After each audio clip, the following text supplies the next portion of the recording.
Welcome back, everybody. This is Night Flight. I'm Judith Kwober, and today we are going to talk to Jason Christoff. He is a Canadian, he's a coach. He educates people about self-sabotaging, and he added another level to this, especially in his podcasts that you can listen to on is it SoundCloud? It's SoundCloud. Yeah, I just Okay. started that one day after I got kicked off a couple other platforms. So people seem to like the podcasts. Yeah.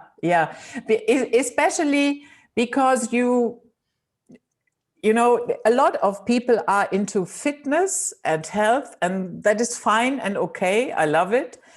But you open up this whole other level when I listen to your podcasts about Microsoft, Bill Gates, and so on and so on. So you help people to connect the dots. How did that happen, that you changed from strictly, or was it never strictly only fitness? Well, it was anything to try and make people better. And I was one of Canada's top exercise and nutrition coaches. And what I found when I was coaching, although I had the top certification and then that would get me the top pay, people would have a real hard time following through on their goals. They're always very self-abusive. Like I couldn't stop them hurting themselves. They seem addicted and they would lust after all the foods and the activities that would always keep them stagnant, keep them the same, and it would always block the changes that they were paying me to make. So I definitely started to investigate mind control as a side hobby, brainwashing, neuroscience, behavior modification, only to discover that my clients who were afraid to be their best, they were basically in a form of hypnosis. And this is what was really shocking, is that we're all sort of controlled by this part of the brain called the subconscious. And I mean, it's called subconscious because it means under the conscious. So what it means is that it operates outside our conscious awareness. And what I discovered is that, yes, my clients were terrified to be the best they could be. It could be financial or it could be health-wise with the relationships. They were just terrified. And then I found out all those terrifying programs that they were running in their subconscious mind, which they didn't know were there, were put in there by the corrupt government and media and educational and medical and science systems, because I found out the language of the subconscious mind. And once you find out how our behavior is manufactured in the subconscious, and once you know this code, like it's a code, it's a special language. And then once you know the code, and then you look back out at the government and you remember what was going on in the government schooling, and you definitely see the movies and the TV shows, and you know the code, and you're thinking, okay, this is where everybody's got these self-abusive, self-sadistic, self-loathing mind viruses, because we're the target of this behavioral modification operation. They call it PSYOP, or psychological operation. And this controls the public. And it controls the public in one very easy way, is it dulls the shine of the average person. It makes the person programmed to attack themselves with toxins and poisons and anything that's self-destructive. And if you put it all into one category, you can see that it's anti-life, anti-God, anti-nature, and anti-human. And if you trace it all back to, like David Icke says, this one black widow spider at the middle of the spider web, and it's anti-human because when you get to the middle of this sort of cabal that's doing this to us and psychologically manipulating, they hate humans. So whether they're human, or some people say they might not be entirely on the same genetic line as us, it doesn't really matter. but they don't like us. And then they formulate this mind control technology and drown us in the tsunami of negative images, which means we're going to absorb that through osmosis. Their hate is being absorbed into us. And then we walk around in this sort of form of hypnosis that we're not aware of, and we are acting out the hate that is originally coming from them. We're drinking too much, we're eating too unhealthy, we're afraid of the sun because we're afraid of nature, because we're afraid of ourselves, because that's the program. Science will save us. Well, science isn't, science is food made in a factory. And you can see the hatred there, hatred of nature, hatred of natural design. And then as we attack ourselves in these programmed ways, we become so easy to rule. You can also see why they do it. It's like multifactorial. They don't like us. And then when we live out these negative programs, we're sick, we're overweight, we're dependent on them, dependent on the system, dependent on them for money, dependent on them for care. We lose our lionness. We turn into a helpless lamb, because you can't farm lions. And this is some like underlying philosophy of this old ancient death cult, is there's no lion meat at the grocery store, because no one would be moronic to have a lion farm. Because you go to your employees and say, well, it's harvest time, who wants to go round up the lions? Because they kill you.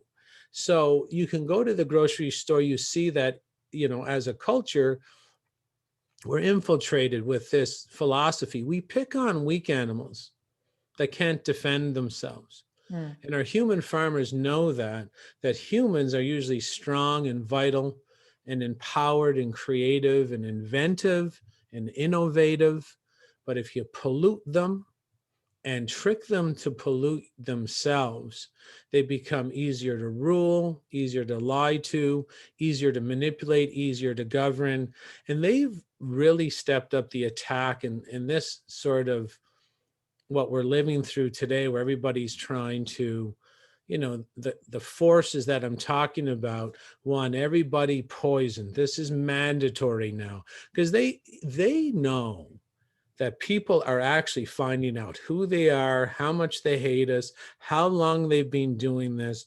And if they don't strike now and make everybody a lamb, they're well aware that the lion or the light is coming back to the planet.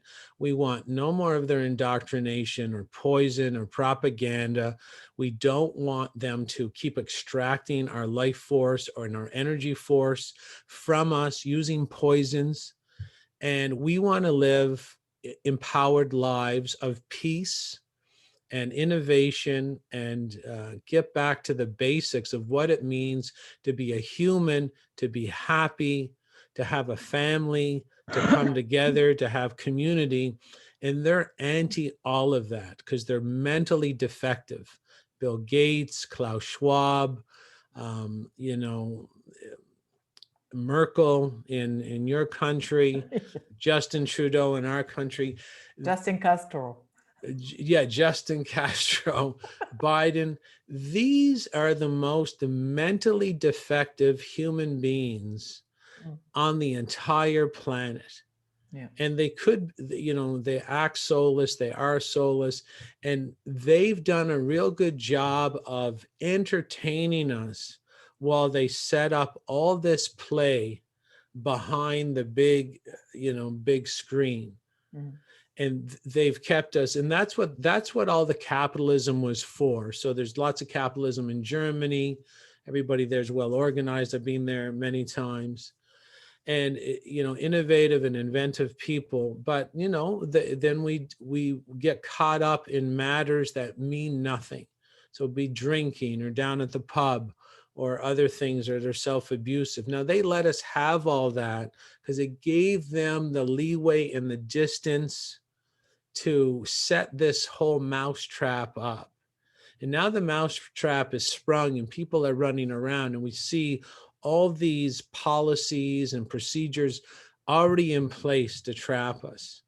So we have a lot of work to do, but the main foundation, the solution is you have to regain your power as a human being. You have to understand you're a light being and that your power is derived from harnessing the light that is basically from the sun. Whether you eat food, you have to understand food is a battery pack that stores sunlight when the sun is down. This is just the basic premise of taking your power back. You got to gain your independence and unplug from the system. And then you always have to raise your power as a human being, exercise, sleep, clean water, healthy food.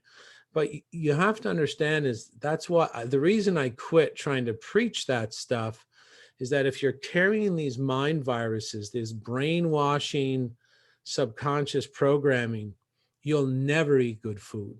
You'll never stop alcohol. You'll never stop drinking coffee. You'll never stop having takeout or what you guys maybe call takeaway on a Friday night. You will drown in your own fecal material by your own hand as the people who programmed you to attack yourself roll by in a Rolls Royce. They laugh at you because they invented a technology it's classic warfare. Before we used to fight with our hands, like I would fight someone with my hands. Well, then we invented the sword. Now I can stand back from you. You'll still know I'm the combatant, but I'm about 4 feet away. It's a little safer for me. Then the gun was invented. I can pick you off if maybe with a good shot. I'm not a very good shot. So I'll say 200 yards at the most, maybe 100. Some people could do 1,000 yards. I can't. But still, the best weapon, those weapons are complete. They're futile compared to the best weapon they've ever invented for combat, which is the TV. Because the TV has been proven to be invented by this cabal. And the TV shuts down the frontal lobe, which means you have no discernment or free will with any repetitive message that comes out of the TV into your eyes or through your ears.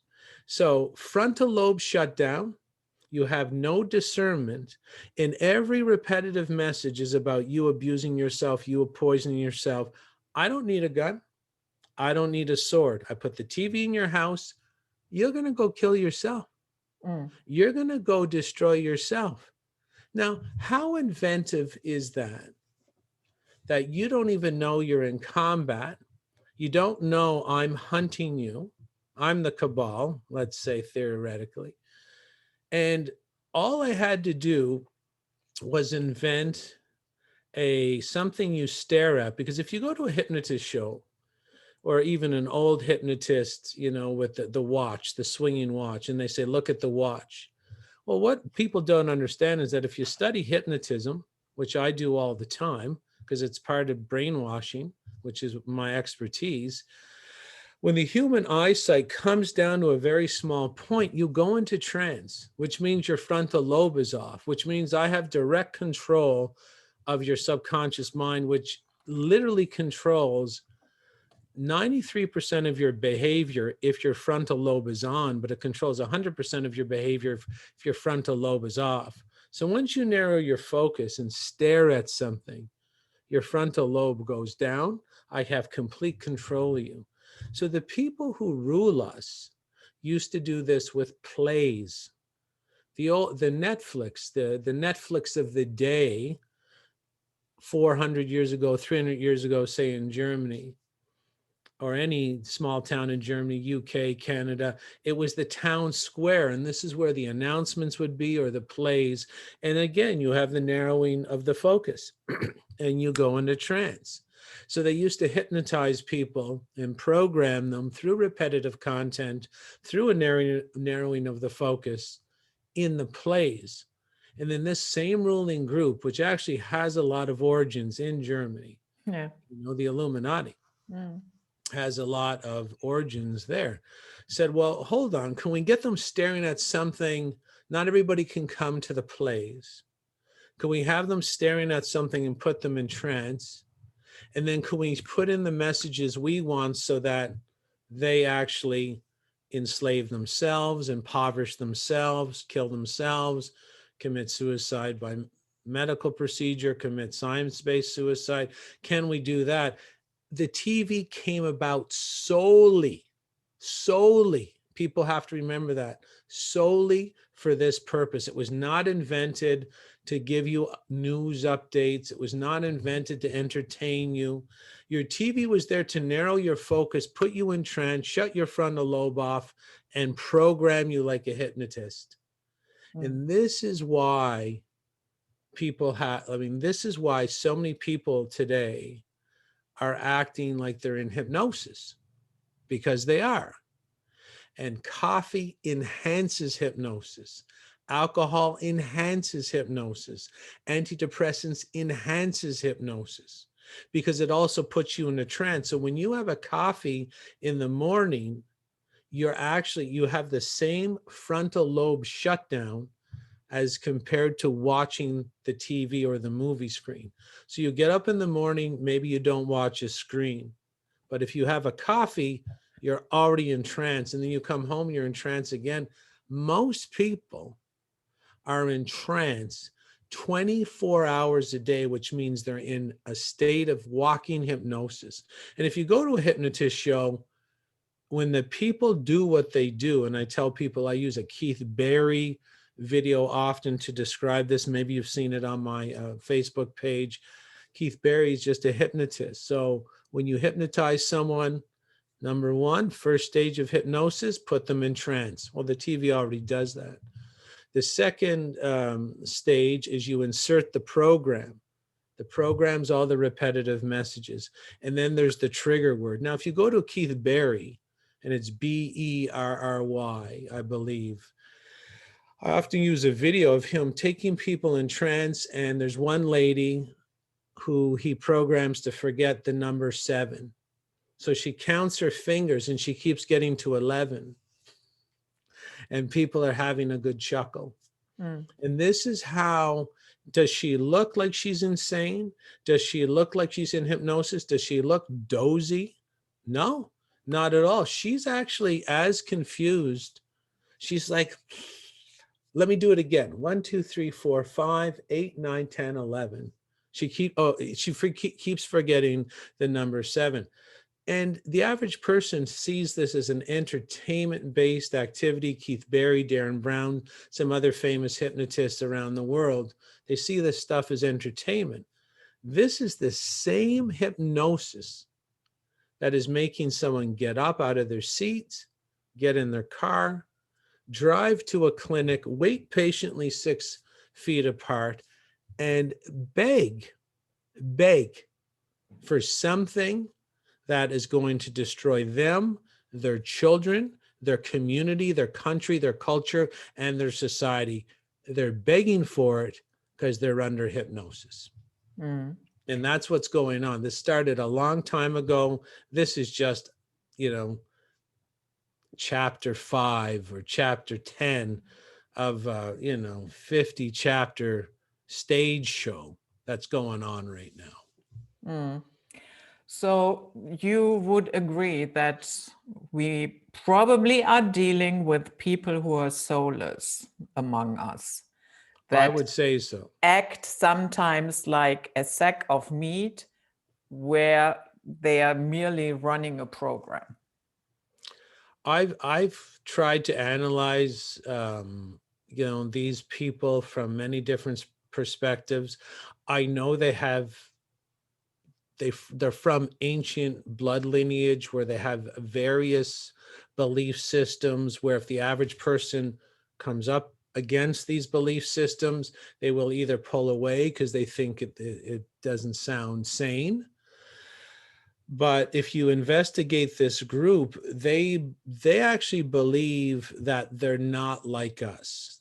And they do stuff that is definitely not based in human behavior or human guilt or consciousness or awareness. There's something different about the blood lineage of this group. And they're very cruel. And they also only allow breeding and marriages and producing children through the same gene line. Yeah. So what are they accomplishing? We don't know, and we don't really have to know. We should go back to the biblical phrase, by their fruits we shall know them, because a lot of people have forgotten that we can just judge who's good and who's bad by their behavior. And in government, I mean, basically the government school system is designed, and the government school system that was adopted across the world is originally German. It's from Prussia. Yeah. So it's designed to literally program children to believe that the more they acquiesce to the order of authority, the more virtuous they are. So of course we have people in government acting out very heinous and volatile and immoral and unethical orders, but that's because this cabal also designed the school system. And all these systems work together like the pieces of a fine German watch. There's 150 pieces in an average watch. So the school system, the doctors, the science system, the TV, the movies, the government system, the banking system, they all work together. And they're literally they're reflecting every system that's in place right now is reflecting the hatred that is held against humanity by this ruling group. And if we don't remove this ruling group entirely and weed them out, we will experience a 500-year dark age on this planet until there might be nothing left. There might be, this group doesn't just hate humans. They hate dogs, cats, the trees, life in general, life, anything that's alive. And that's why our ancient ancestors would say it was evil, because evil is live spelled backwards and devil is lived spelled backwards, to let us know that anything against life, anything against living is this darkness. And I know our ancient ancestors have dealt with the spiritual darkness that infects, defective humans. They used to call it the jinn in certain cultures. It's this ancient evil spirit that can infect humans. They used to call it Witico in North America. And I think somewhere in Europe, they used to call it the archons. Mm-hmm. It would just be a word to describe when a human would come in and there was into the tribal circle and everybody's like, hold on a second, something's wrong with you. And if a human's in fear and if it's a human's polluted, they seem to be able to literally channel a dark force into them to almost take the body or the meat bag or the meat spacesuit for a joyride. And alcohol is known to do this. Drugs are known to do this. Coffee's known to do this. Caffeine's known to do this. And what are we drowning in? And is it an accident? I don't think so whatsoever. I think we've been involved in some very dark ritualistic ceremonies to channel the darkest of human behavior into us, so that we literally have lost connection with what it means to be a human on this planet. Mm. I had a look at those pictures that NASA took from the spiders. They gave them LSD, marijuana, alcohol, caffeine. Oh my goodness. The caffeine was really the worst. It was even worse than cocaine. And, I didn't expect that. I was really shocked.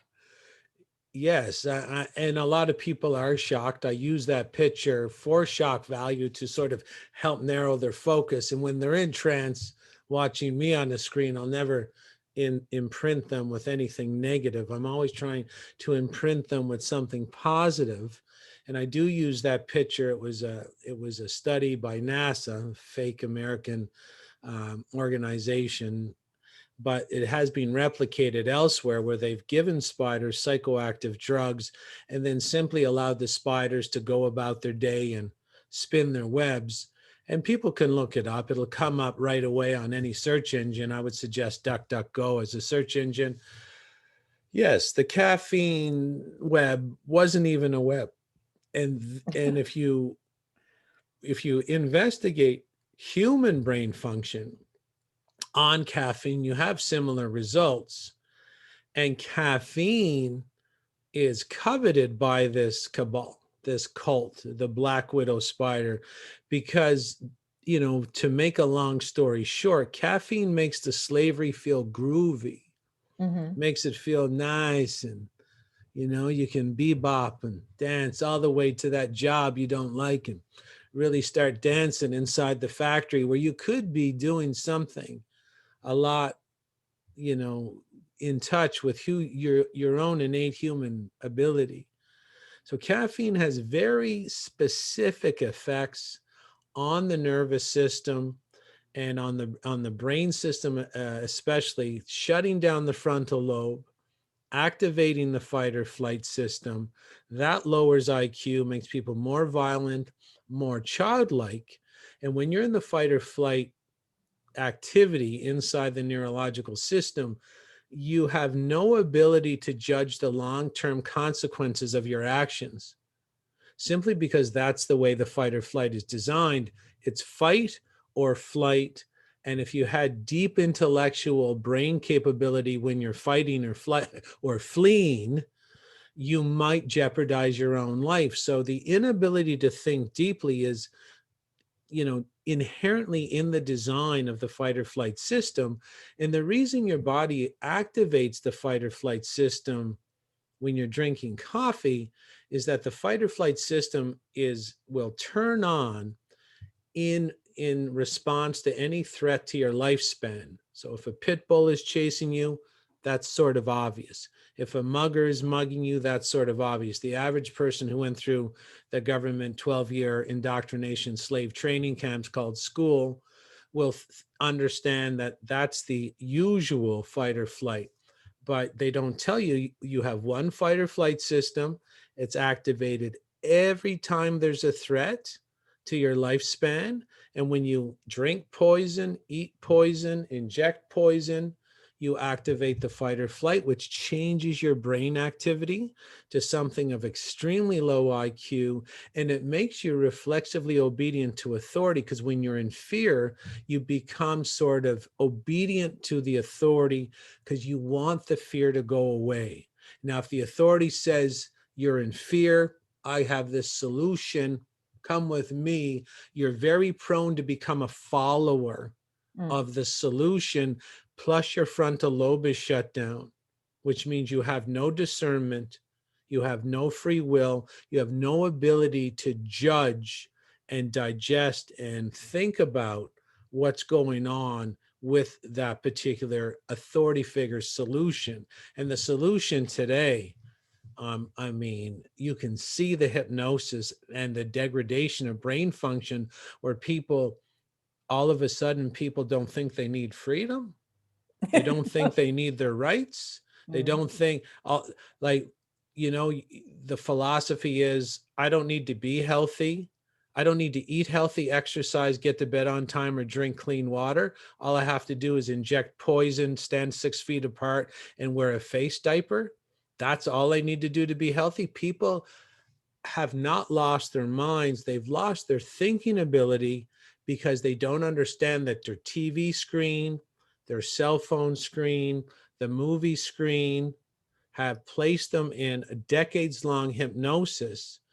And during the hypnosis, the program dropped in was that science will save you, poisons will make you healthy. Don't worry about all the disrespectful or health isn't your sort of responsibility. The only thing that can make you healthy is poisons.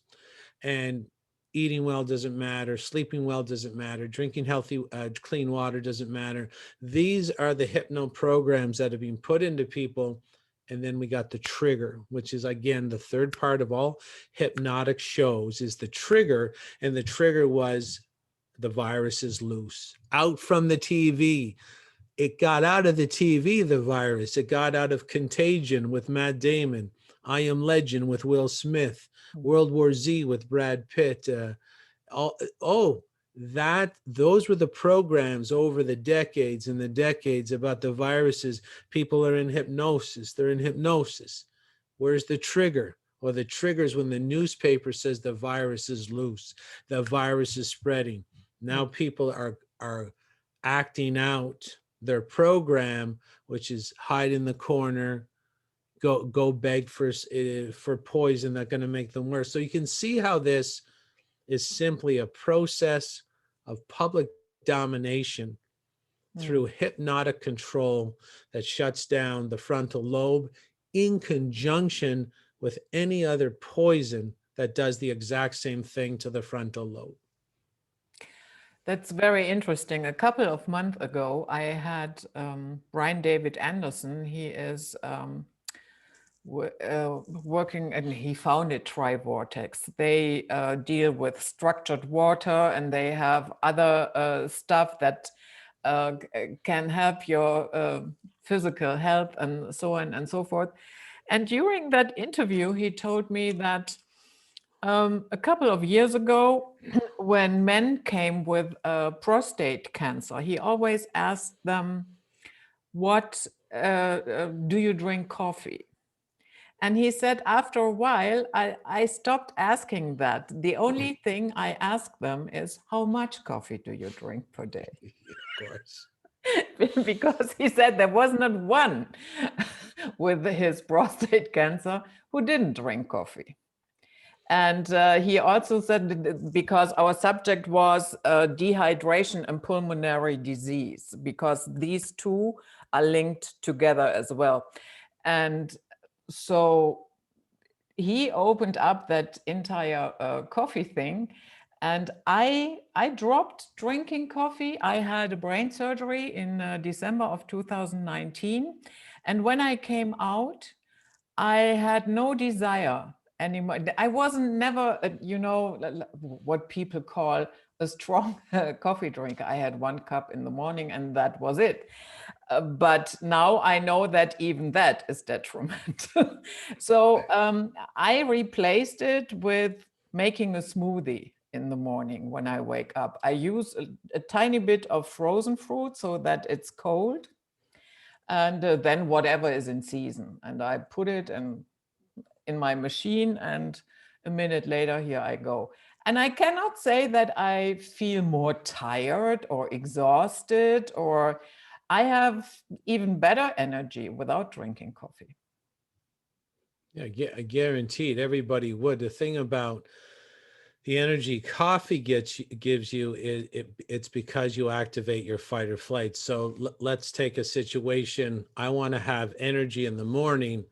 I get a pit bull to chase me to work 4 blocks away. So I get there, I'm like, whoo, woo, you think you're pumped up from the energy, but did you get energy, or was energy taken from you? So you'll find out it's an abusive relationship if you break up with coffee, or caffeine, that some people call it. If you break up with coffee, you'll find it's a very abusive relationship. It's a take.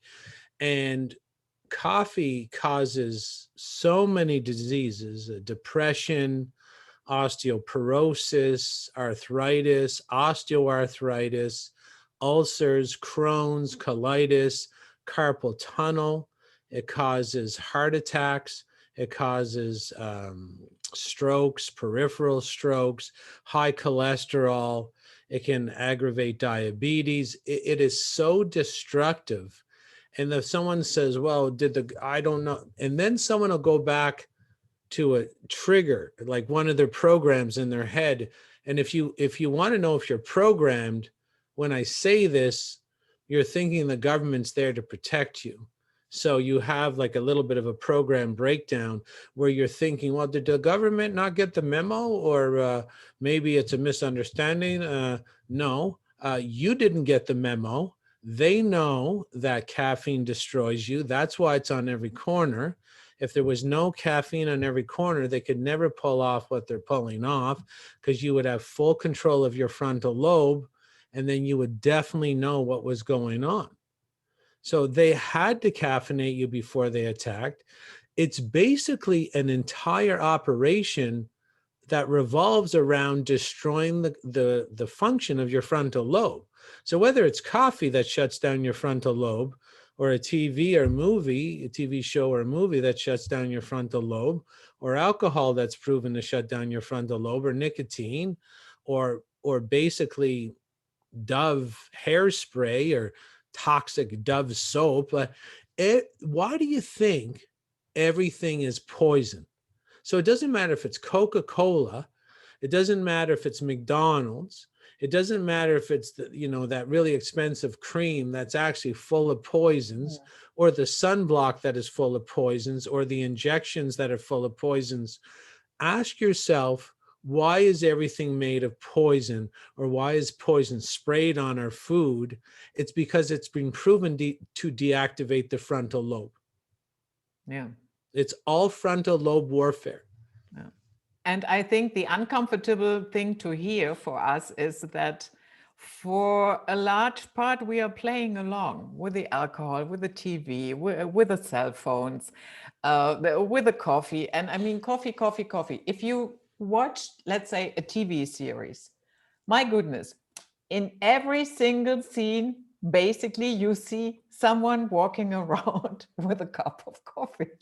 This is true. And that's because the subconscious is a part of the mind when it's in trance. So basically your subconscious loves you, but it has some flaws and it can be hacked.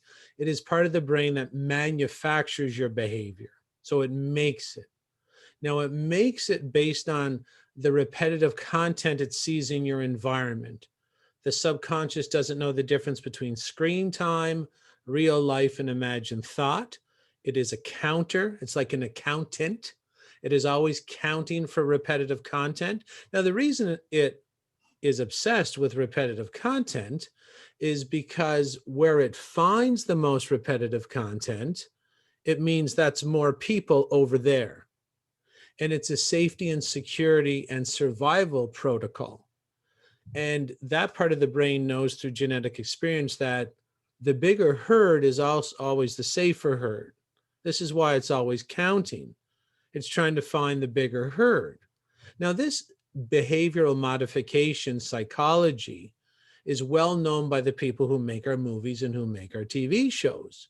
It knows that our subconscious mind, which it manufactures our behavior based on repetitive content, is always counting the images in every single pixel of the screen.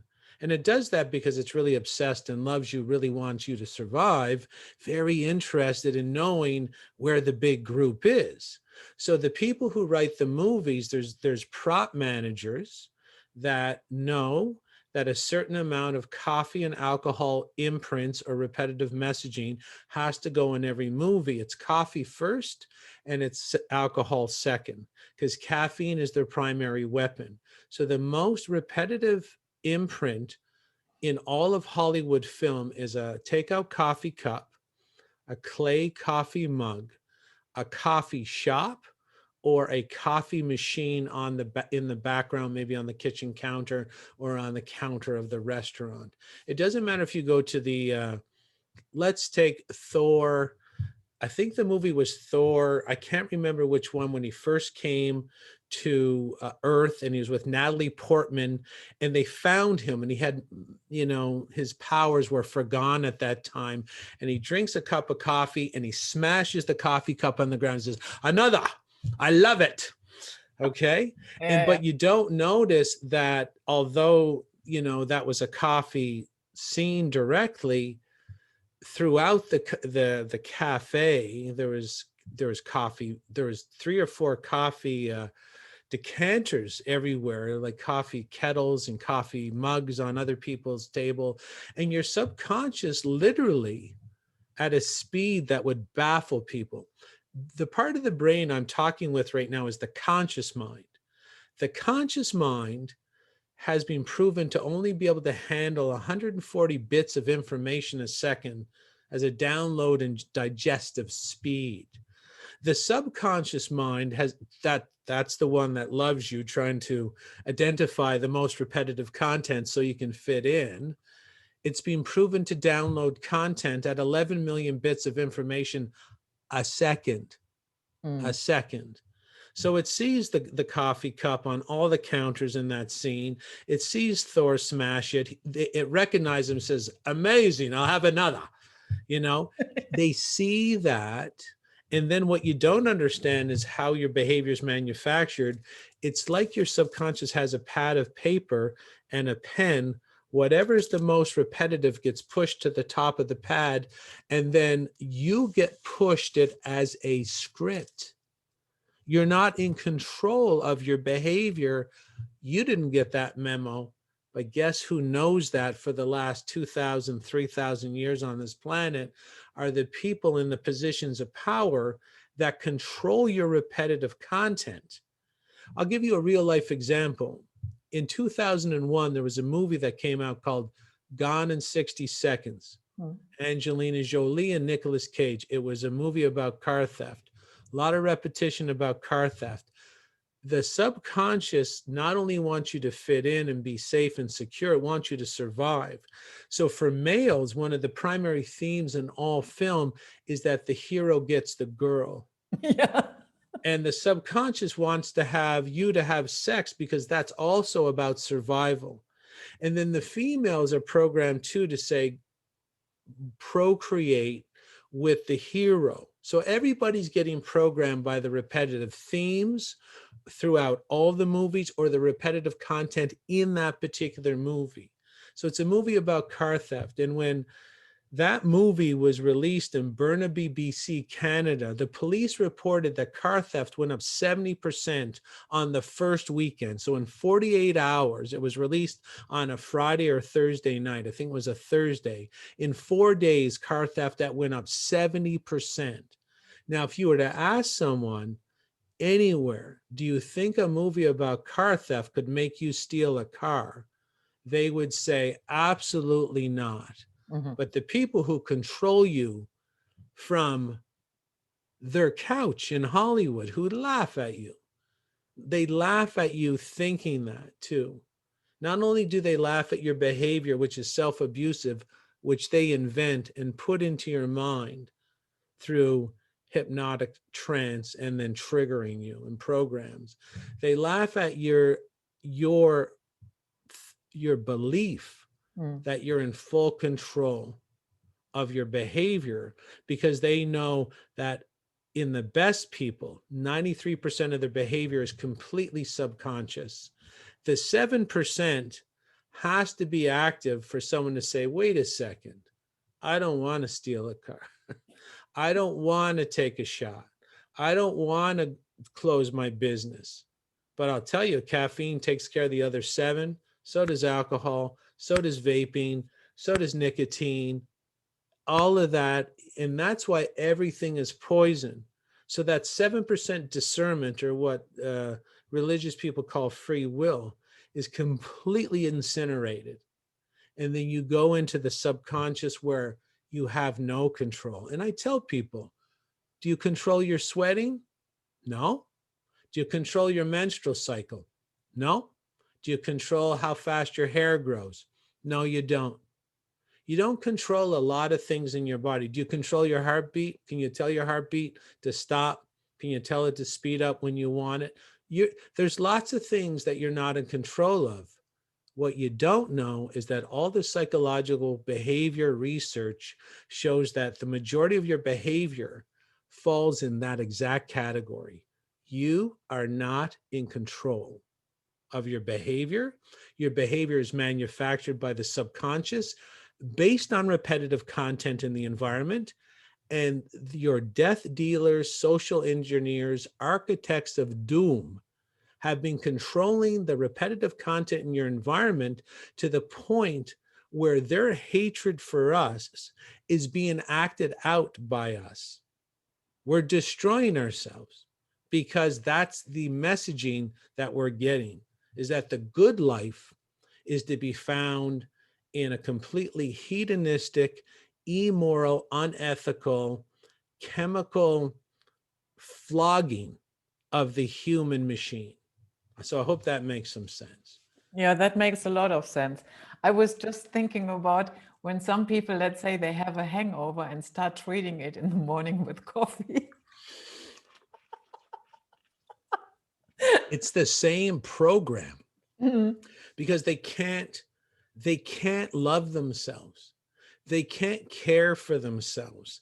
They can't maintain themselves. They're afraid of their own potential because they've had enough repetitive content in the media that if anybody is different in a better way, if anybody embraces their true human potential, tries to be a great theologian, tries to be someone who uses their mind, they're always attacked. So part of the subconscious repetitive programming that we're getting from the media is that if you dare stick your head up in the poppy field, right off. So that just programs people to be like, I call it the non-threat program. The program is, it is so much safer for you to be a non-threat. The king pays no mind to you when you're drunk and impoverished. They can walk by with their sword. And if you're rolling around in your own filth, you threaten no one. So the average person is always like, no, don't hurt me. I've already hurt myself. I beat myself down. It's like the Passover. That's what I call it, the self-sabotage Passover. And we're destroying ourselves so that the authority figure walks by our house. I mean, I don't know if people know the Passover story. I mean, the story that God's going around and killing children. There's some programming to be analyzed there as well. But if you killed a sheep, if you did your part and said, no, I already killed something, you keep on going down, kill someone else's kid. Well, the way the Passover works in the self-sabotage realm is that government, the most corrupt crime syndicate to ever walk this earth, and people are being brainwashed to think it's the exact opposite. So the government comes by and says, anybody here being a non-addict? Anybody here treating themselves with respect? Anybody here eating organic? Anybody here still thinking? And then if you're smoking and drinking full of tattoos, you're like, no, not me. I'm already destroying myself. Take it down the road. Beat the shit out of someone else down that way. And that's what's going on. We've been getting signals and messages, the repetitive messages that hack the subconscious so long in the category that we're super safe if we're a non-threat. Most people take it as their full-time job. They're smoking. They have a coffee. Then they smoke. Then they eat takeout. Then they drink wine. Then they waste their human potential sitting, watching a brainwashing box hanging on the wall. And then they just repeat it every single day. So they're like, hey, don't attack me. Oh, you want 2 shots? I'll take 2. 4? No problem. 6? All right. And that's what they're like, because they'll do anything they're told in the realm of making themselves worse, because the system always hands out these positive scraps of reinforcement if you are a non-threat. And so you can smell it. You smell, it's like a perfume. It's a hatred for humanity, for the best we have to offer. It's a destruction of God, destruction of nature, destruction of love, compassion, and support in community. This is where we're going. And if people don't understand this is a spiritual war between good and evil on this planet, they're not paying close enough attention. Yeah. Do you never drink a glass of wine, even one? No. No. No. I've made a vow to myself to basically treat I use a 4-year-old rule. So I have a rule of conduct called the 4-year-old rule. If I wouldn't do it to a 4-year-old, I'm not going to do it to myself. Okay. Yeah, makes sense. So someone says, I tell someone, use that rule. And if you're doing to yourself something you would not do to a 4-year-old, you should check your behavior. Mm. So now you already mentioned that, yeah, okay, we are all programmed, starting with our birth and probably even before that, because I recently had Janice Barcelo on and she talked about, yeah, ultrasound and birth trauma and trauma that you experience before you are born. And then, okay, it goes on depending in what type of family you are born in. And then kindergarten and school and what have you. Yes, so I get it. We have all been nicely programmed. On the other hand, there are people who broke that program and can see and connect the dots like you just did. Yeah. And, you know, I have to say, I'm at a point, I'm not running out of patience. My patience is gone for people, you know, because on the other hand, although all that programming is there, this is a time where I think ignorance is a choice. Because if you really want to, you can know other things. And I'm not saying that you can research everything on the internet. No, sometimes it has to be the library or books or whatever. But in general, you can find things that set you on the way. And that is why I have no longer patience for that nonsense. What say you? Oh, well, I'm in the same boat. I mean, I haven't had patience for many people since I arrived on this planet, but I do understand the power of the process of hypnotism and brainwashing. So the average person is simply like that lady who, you know, was taught to forget the number 7. So they're just acting out their programming. Now, if they knew they were programmed and knew that the coffee was part of it, the alcohol is part of it, and they have to know they can reprogram at any time. You can actually reprogram in about 10 hours. So if you were programmed to be unhealthy, because you're getting a lot of unhealthy multiple images starting when you were a kid. If your mom is 220 pounds and your dad's 240 pounds and they smoke, drink coffee and drink wine on a Friday night and drink pizza, you're going to be programmed where it would be impossible for you to lose weight. It'll be impossible because that's what programming is all about. Is this repetitive content gets marked as safe. It gets marked as the familiar, and this is a safety-seeking protocol, and you will be bigger because your subconscious deems bigger is safer, and it will not let you be thin. You will not be able to strong arm it because it's 93% against 7, and it's 7 at the best of times, and most people aren't in the best of times. So it's like a bar brawl between 93 rugby players and 7 rugby players. The 93 is always going to win.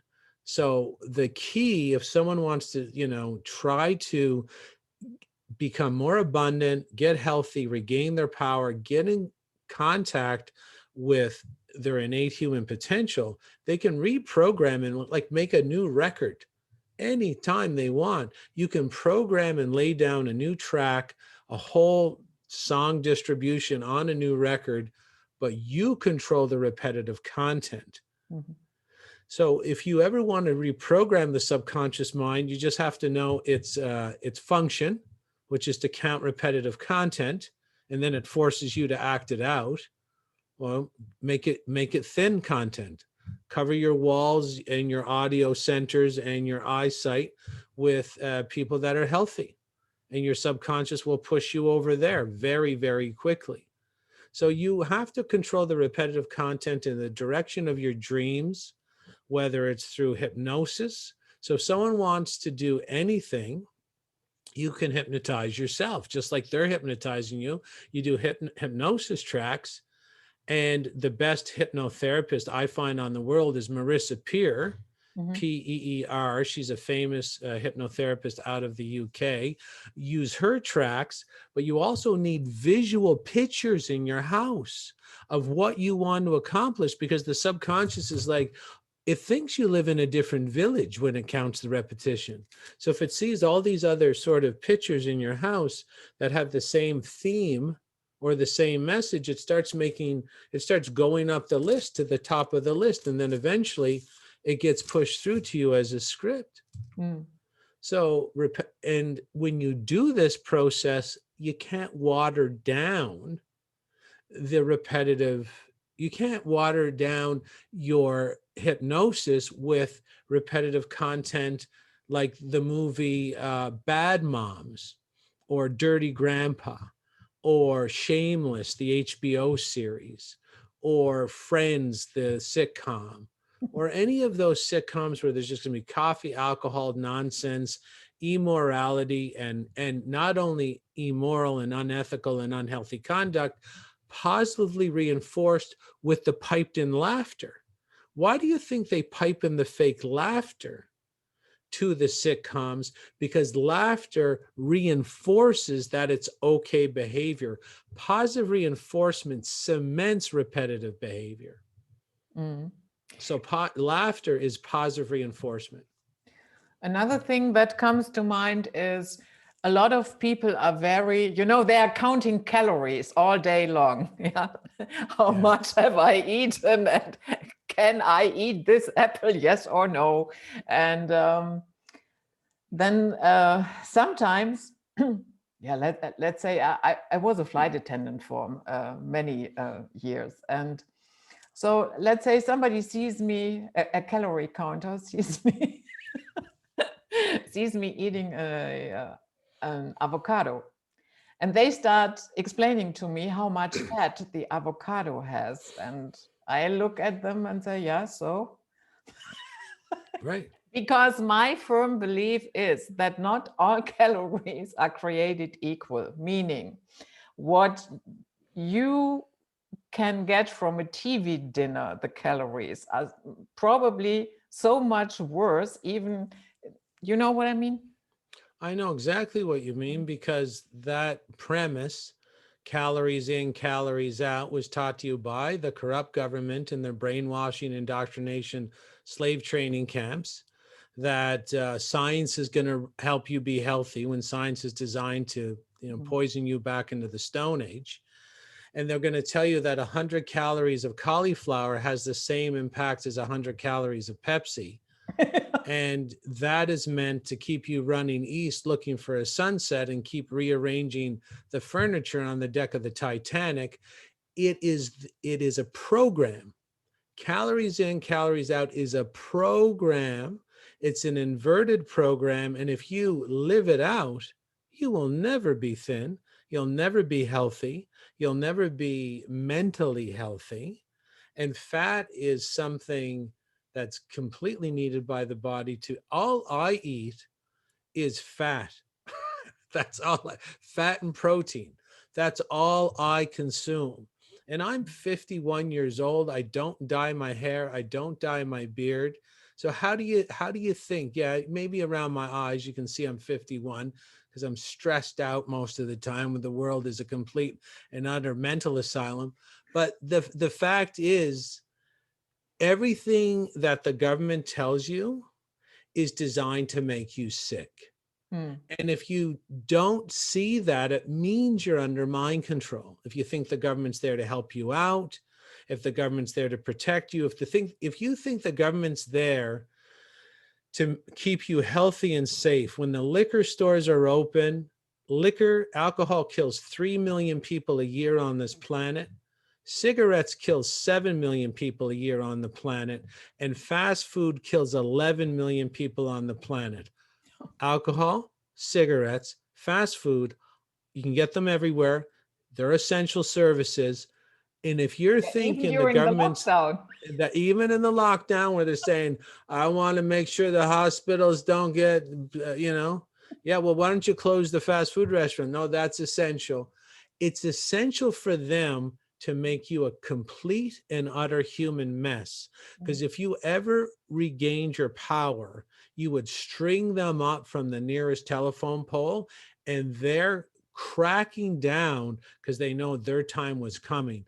So people, get your frontal lobe back on. I don't care how you do it, or your gene line is not moving forward.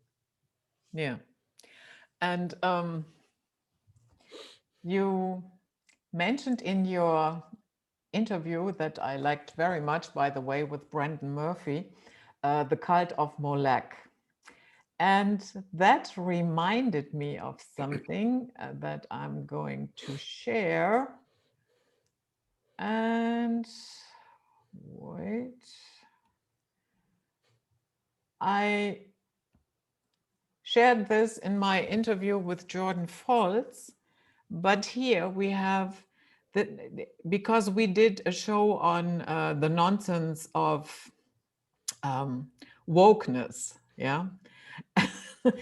And here it says California proposed ethnic studies curriculum urges students to chant to Aztec deity of human sacrifice. Yep. And the entire thing is, promoted under this idea of decolonization, and that people should be more inclusive. Yeah, I know. And here it says public schools are prohibited from leading state-sanctioned Christian prayers. They would presumably be similarly prohibited from leading state-sanctioned chants to Aztec god of human sacrifice. Yeah, but yeah, in the name of diversity, we have to do this. Well, what you're seeing there is one of the very clever psychological manipulations called the label agenda. Mm. So they want you to judge the label, and the label agenda is simple. So they want to label Bill Gates as a humanitarian, but Bill Gates is a eugenicist. And they want you to focus on humanitarian and then forgive all his behavior. So it's bypassing the biblical phrase, by their fruits you shall know them. So here we have the labels of inclusivity, we have the labels of education, of government, and people have been programmed through the frontal lobe shutdown and the repetitive content. The program is trust anything that the government says. And if there's something called inclusive, gender studies, anything like this, you have to stop investigating at the label. Yeah. And when you stop investigating at the label, you won't see that, yes, they are trying to bring back the cult of Molech and human sacrifice, because this group works in 50 or 100 or 150 year segments. They don't care if it takes several generations to get their old society back. And their old society was based on human sacrifice, pedophilia, theft, and murder. This is the cult that has now gained power. And the reason they like killing is because, whether it's true or not, they really believe it, that the sacrificial death appeases certain deities or entities that are beyond the realm of visible light. Yeah. And they believe they have contracts where if they feed these deities or these entities human life energy, that the contracts are fulfilled and favors are granted beyond the visible realm into this realm. Now, that might seem crazy to some people, but I will tell you, the people in the positions of power believe this wholeheartedly.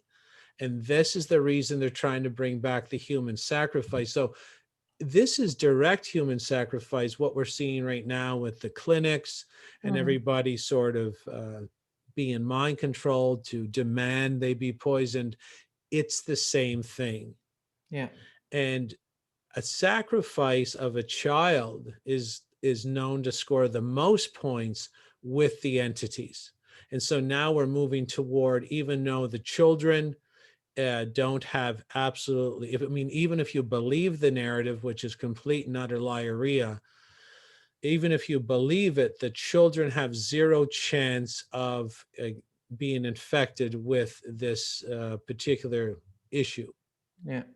So why are they after them? Because in the realm, in their rule book, a child dead scores the most points with the dark entities. Exactly. And just because we talked about this, this is the Microsoft website, as you can see. And what are they talking about? Starbucks coffee. Starbucks turns to technology to brew a more personal connection with its customers. You couldn't make this stuff up, right? Because it's a cult, and it's a cult of psychological manipulation and death. Anything against life, anything against, if they can kill a cell, they'll do it. Yeah. I mean, they are obsessed with destroying life potential. And some people believe this dark force travels planet to planet, takes every blade of grass, and just in its vaporous form moves on to the next planet, and then sort of infects the human host. We have to be very careful, because I believe that the human immune system is also immune to dark infection or dark hijack. But you have to be healthy: clean water, good sleep, healthy thoughts, organic food, healthy fats, exercise. So this is why they're also attacking exercise. This is why the gyms are non-essential, because it can drive out the entities. Yeah. Starbucks joins effort to help speed COVID vaccination delivery. Yeah. Yeah, Of course. I'm not surprised. Yeah. Up is down, black is white, left is right. Yeah, exactly. So that was my little. You Google Starbucks and Microsoft. You can see their. I wouldn't trust these people to give me the time in a watch factory. They're just the worst people you could ever imagine. Most defective humans. Yeah. So, and what you said with the dark entities, that they demand and that you score the highest with a child. Yeah, we are still in this so-called season of sacrifice. It will end on 1st of May. And it starts on 19th, some say 22nd of March, and then it lasts until 1st of May. And that is also this twisted idea that the earth needs human blood to replenish so that it can restore food and it's total nonsense. It's complete and utter bullshit. Yeah. And this is how defective this cult is. They used to sacrifice because basically, I think, March 21st is the spring solstice potentially. And they thought that if you didn't kill things, and that's what they tell the public, is that the sun keeps coming into the northern hemisphere only if you kill stuff. The sun comes anyway. They would just tell the public that because the repetition, they needed the repetition. See, repetition hacks the subconscious mind. So sacrifice every March 21st inflicts the PTSD, or what's called trauma-based mind control, upon the village, upon, the town, or whatever you're living in 300, 400 years ago. They know very well that this is just a story. It makes no sense whatsoever.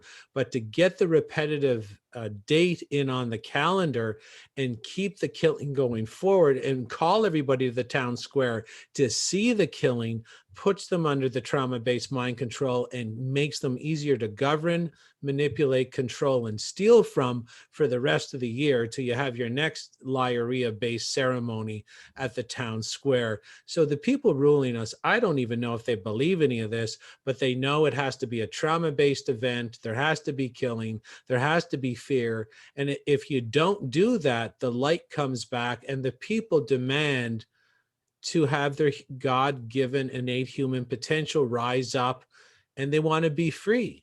But if you keep them in a low IQ, fear, child-based state, whether it was, murder in the guillotine in the town square, or whether it's coffee on every single street corner, it's all about shutting down the frontal lobe, activating the fight or flight, keeping them in a child IQ state, and keeping them in this non-thinking, reflexively obedient, dumbed down slave mode so they can never find their footing and regain their power. So basically the hyenas are ruling the pride land right now through psychology, and the lions are scared in the corner doing tricks at the zoo. This is what's going on. Mm. Yeah, and then we have also this phenomenon that some people still believe in this myth of white hats in government. And what is that? Whiteness? white hats in government. Oh, well, those people, they're not going to be around too much longer. If someone is that stunned at this point in time to be under that deep a mind control where they think the government is trying to protect them, you get your affairs in order, make sure your will is good, and make sure your life insurance has a clause where your family will be paid out when you are no longer here because you demanded that you be poisoned off the planet. Get your affairs in order. Yeah. I mean, movements like QAnon, they have to have this idea that there are good guys in government and they are fighting the good fight. Yes, okay. Yeah, right. That's just another CIA-based, it's called savior programming. Savior programming is great. Savior programs like Jesus is coming back and he's gonna, karate chop everybody back into order. So it just means you don't have to get off your couch. You just keep drinking your beer, vaping, saying Jesus is coming. It's the same thing with Trump. Trump's coming. Trump told people a week ago that everybody has to get their shot. Yeah, sure. So if anybody's thinking someone's coming to save them, and I remember reading something on the mainstream news, Peloton. I don't know if you have Peloton over there, but they sell spinning bikes and now treadmills into the home fitness market. And there's been some babies have been caught under the treadmills during the run of their parents and got their hands caught in the tread. So 39 injuries have been reported now with Peloton. So there's always an attack on exercise and health, because if you're unhealthy, the entities have easier housing inside your flesh suit.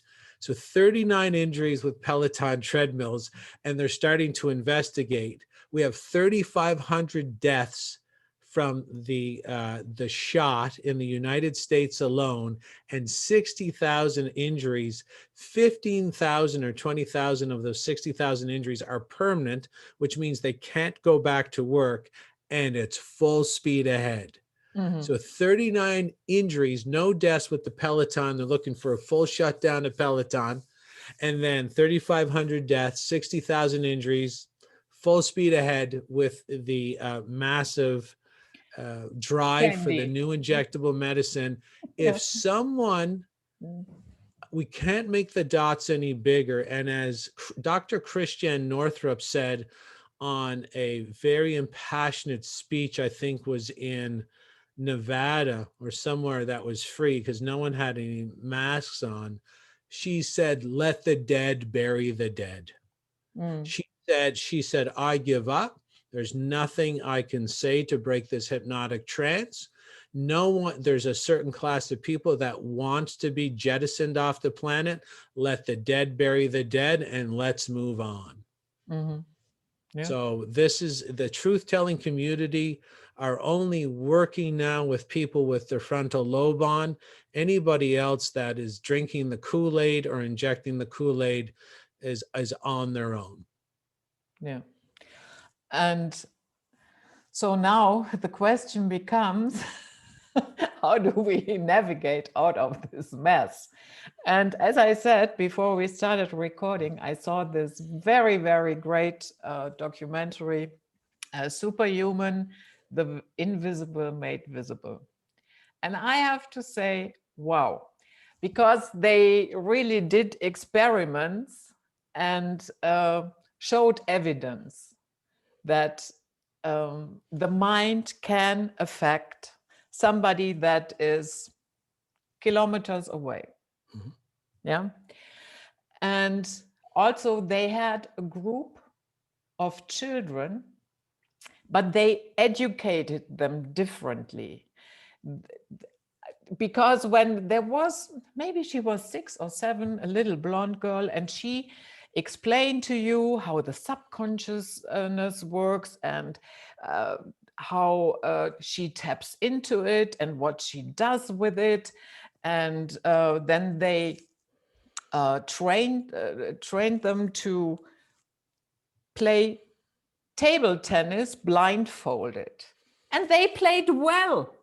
So they proved that way that we actually see, yes, the eyes interpret it and they have something to do with it, but we really do not see in that sense with our eyes, because otherwise the kids, they were blindfolded, reading books, reading sentences out of that book to you, and then standing there playing table tennis. I gotta see this movie. This sounds awesome.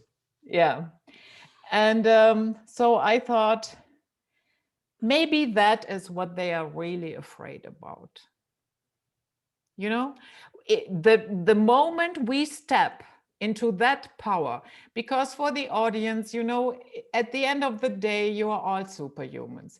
Yes, guaranteed, it might be dormant, but that does not mean you cannot reactivate it. It is just a matter of doing it, starting to do it, and regain your power that way. And I have to say, well, after watching that movie, I thought that is what they are afraid of, because a group of really switched on people, they can take them down. They don't even have to touch them. Well, that's true. I mean, this is what all the poisoning, I mean, he's talking about Janice Barcelo, the ultrasounds aren't sounds, the radiation, the aluminum laced vitamin K shot, injecting synthetic vitamin K. There's no need for it. There's oils, there's benzoates inside the vitamin K as a preservative. Everything's about poisoning because it hides and puts a veil over this power that you're talking about. So even though I'm super healthy, you know, I have greater control of those facets or those faculties that you're talking about. So we're only steps away from regaining our power. And this is why the poisoning, they want the poisoning mandatory. Just like there was a movie, I can't remember the movie, where the gentleman had to leave the house. He had to put his hand on a device and it would inject. You remember seeing that, right? He put the apple on one day and the thing came up and injected the apple because he wanted to see what it was like without getting the shot every day. So this is exactly what you're saying. You're exactly correct. They're afraid of the true human condition. They're afraid of a baby being born outside the system. Who knows how powerful the human body and machine is outside the poison and indoctrination based control grid, and people were embracing their power and taking a run to go over the prison wall. And we really have to dismantle this indoctrination and poison based control grid. And People have to, if they're working for government, you can work from the inside out.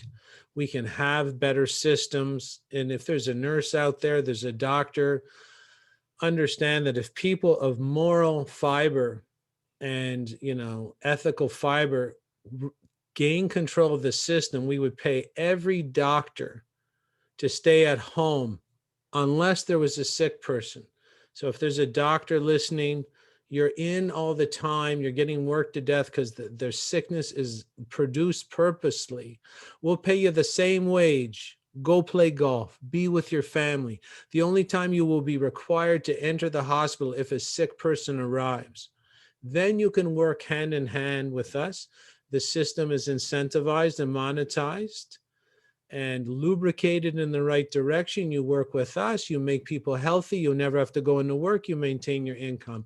Same with the nurses, same with the police officers. The only time you have to come in is when there is crime. And we know 90% of the crime is committed when someone's intoxicated with alcohol or another sort of chemical substance that's purposely put in the community by the people who rule us. We'll pay the police officers the same wage. You only come in if there's a crime. We'll pay the nurses and the doctors. You only come in when there's someone sick, the same wage. We'll pay everybody that's employed at the same level, and you're only required to come to work if there's a breakdown in the system. You won't be employed to break the system down and to produce chaos. We'll help you and pay you and reward you for helping us build the planet that we all need to be happy.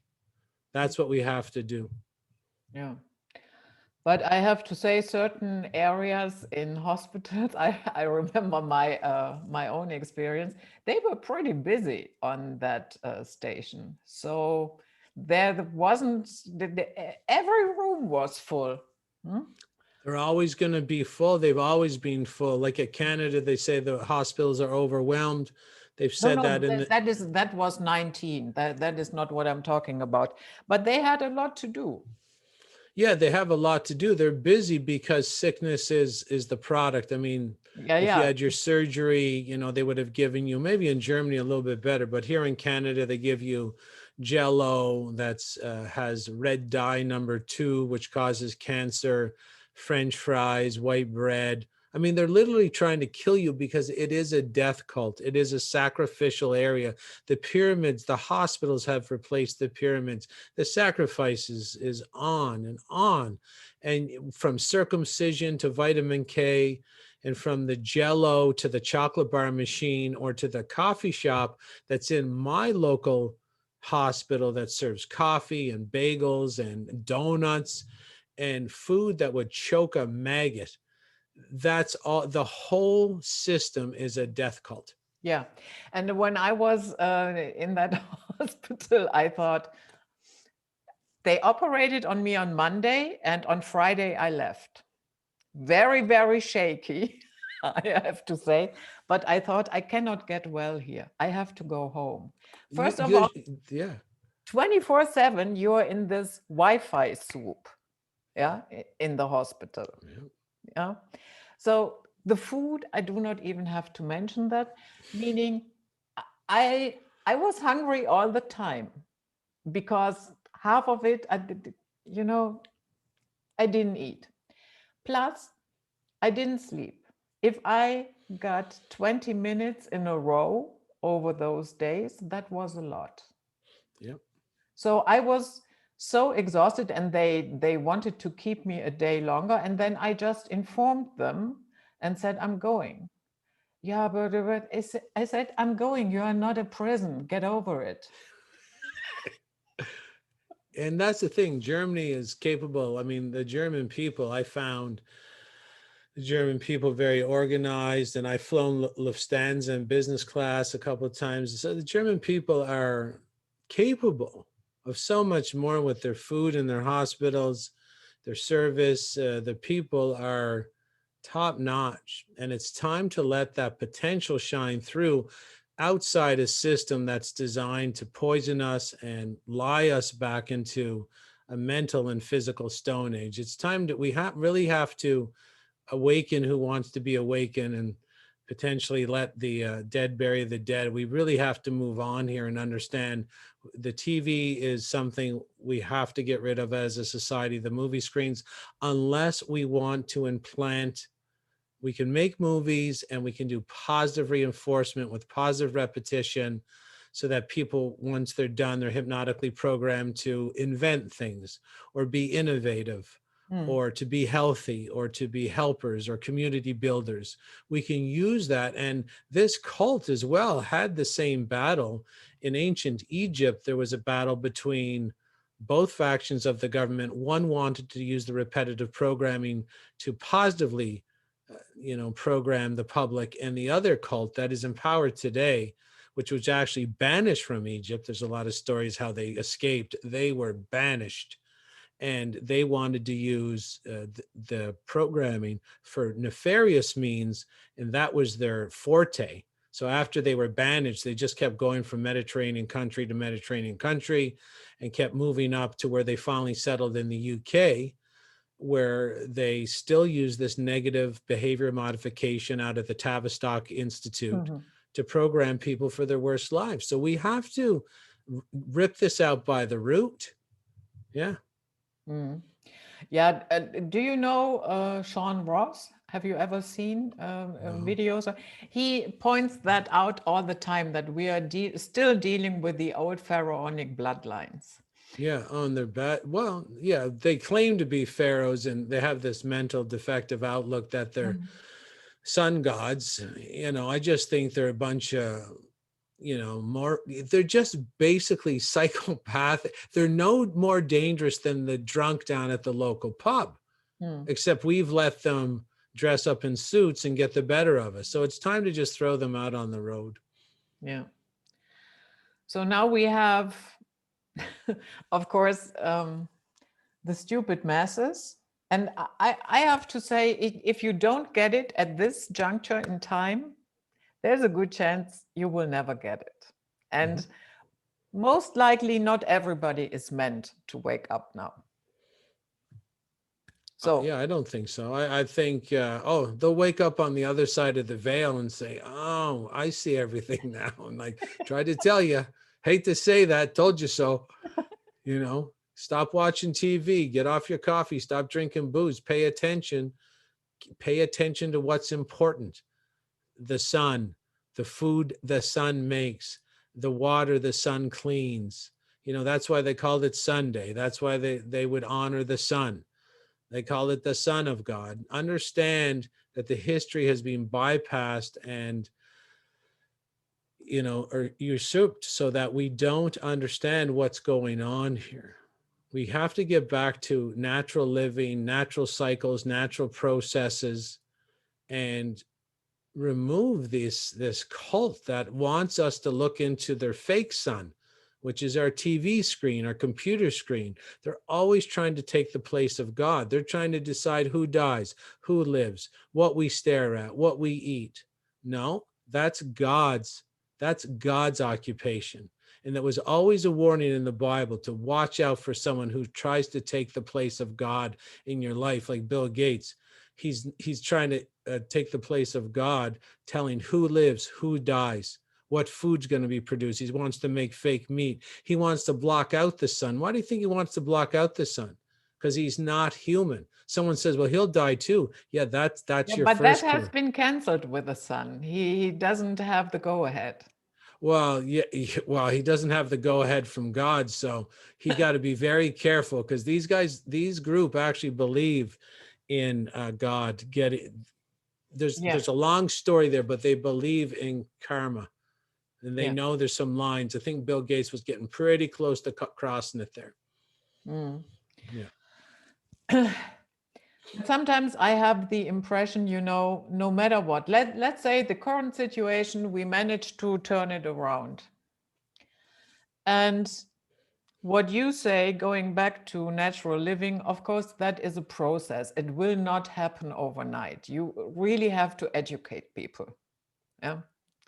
And deprogram. Deprogram or reprogram. And so Meaning, next, if we can't really root it out completely, that would mean next time around, all those people will go along again. Yeah, with whatever the agenda is, be it a war or a total financial collapse or whatever it might be. Meaning, with those people on our back, we will never go ahead. It's always an uphill battle. You know what I mean? Because you do not have to bother with, okay, how do I personally navigate this now?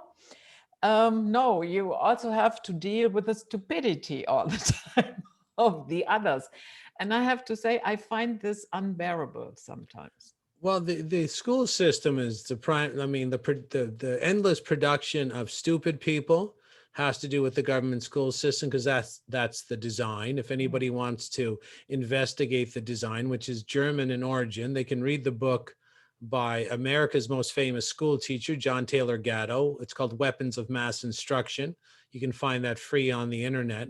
And they're open with the design. It's designed to dumb down the children, indoctrinate them, and make them obedient slaves who are dependent on others for their survival. So we have to, although the TV is a huge weapon, I tell people, if you want to trace back the origins of all our society's ills, you're going to go back to Mrs. Crabtree at the public school system. So we're going to have to stop producing stupid people, which means we have to literally go and rehabilitate the public education system if we're going to keep it at all. And we have to make sure, if we're going to put the children in trance and program them, it has to be with positive messages to live independent lives of innovation and invention, where everybody is sort of independent of the state or independent of others, and everybody's a contributor and no one's a follower and everybody's a leader. And if someone says, no, that'll never work, we've never tried it, so let's give it a try. This isn't working. And everybody wants to cling on to what's familiar, and it's time to let go of what's familiar.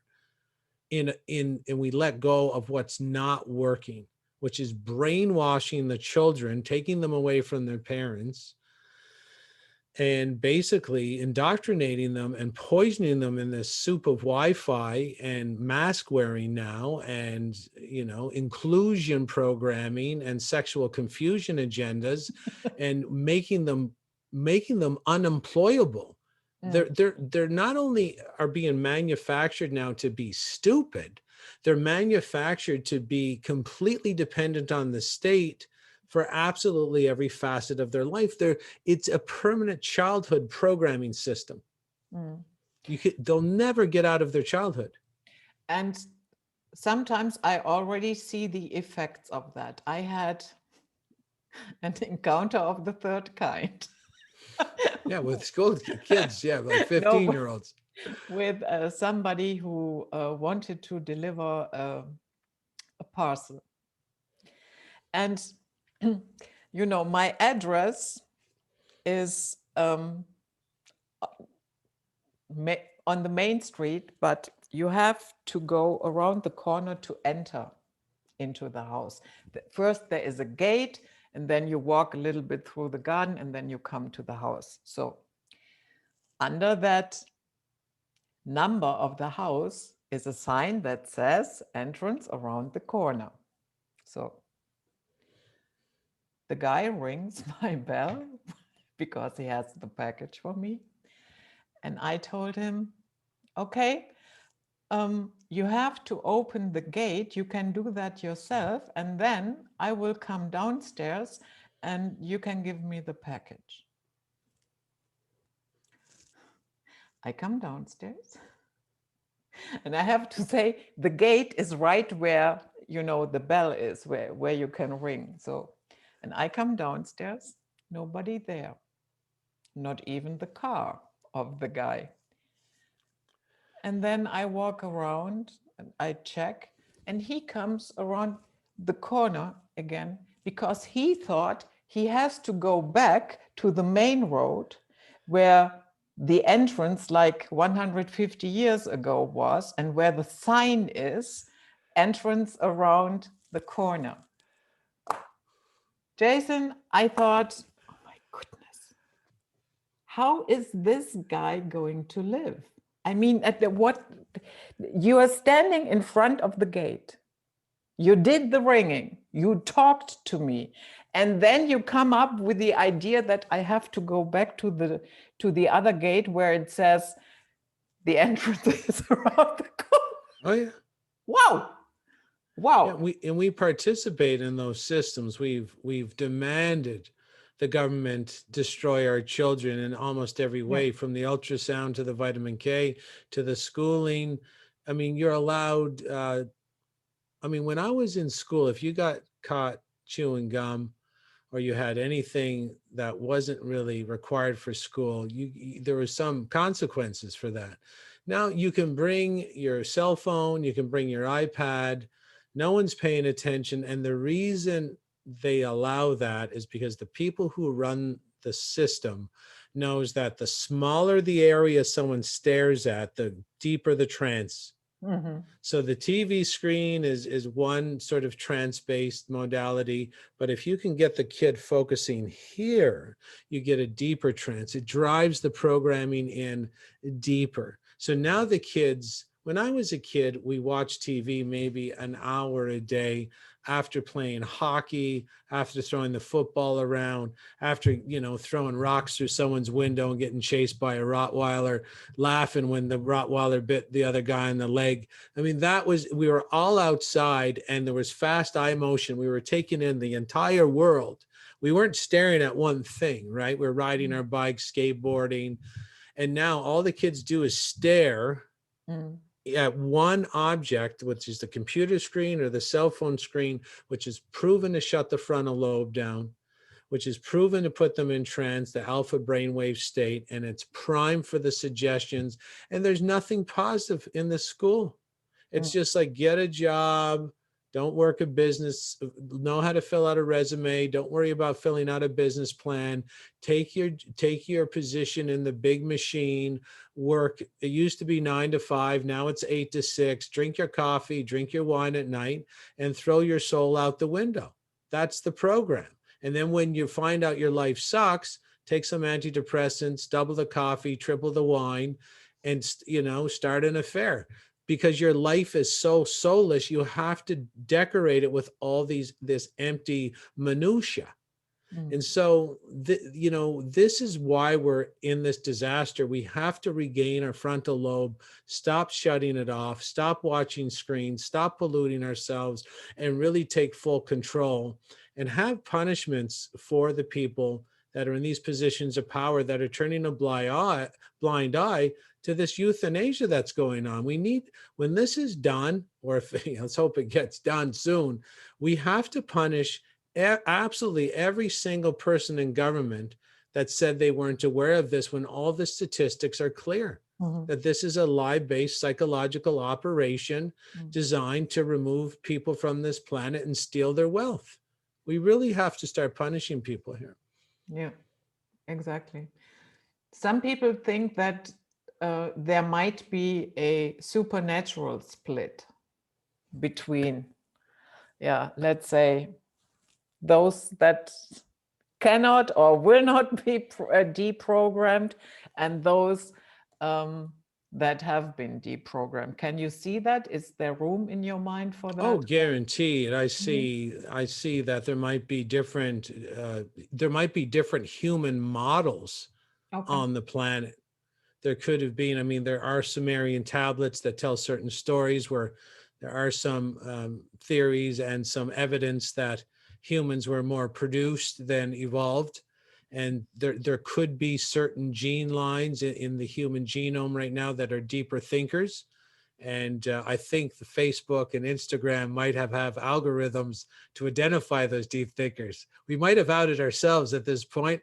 So who knows what's going on, but as long as everybody has a plan B and tries to do what they can, we're not responsible for saving the world. Everybody save their 500 or 1,000 people. And with our combined efforts, hopefully we'll make it through. Yeah. So I think these were great final words. And I thank you so much, Jason, for coming on. That was really a great talk. I enjoyed it a lot. And you have a way of nailing it down, you know, just to make it very, very clear. And I like that. Well, if anybody wants to get a hold of me, they can come to my website, jchristoff.com. That's Christ with an OFF on the end. And you want to email me personally, you can email me at jason@freedomfromselfsabotage.com. Of course, my expertise is in brainwashing and mind control. And I use the same brainwashing techniques that your human farmers use to make you a human mess. And I use the same techniques to make you a success. So that's my job. And I have programs to do that. It's very simple. And so just brainwash yourself in the other direction, make your life a lot easier. Yeah. And of course, all of that will be linked below the website and as usual. So that was it, guys. That was it, guys. Sorry. Night flight for today, and with a wonderful Jason Christoff. And stay safe and sound out there and enjoy your life. Until next time. Bye-bye.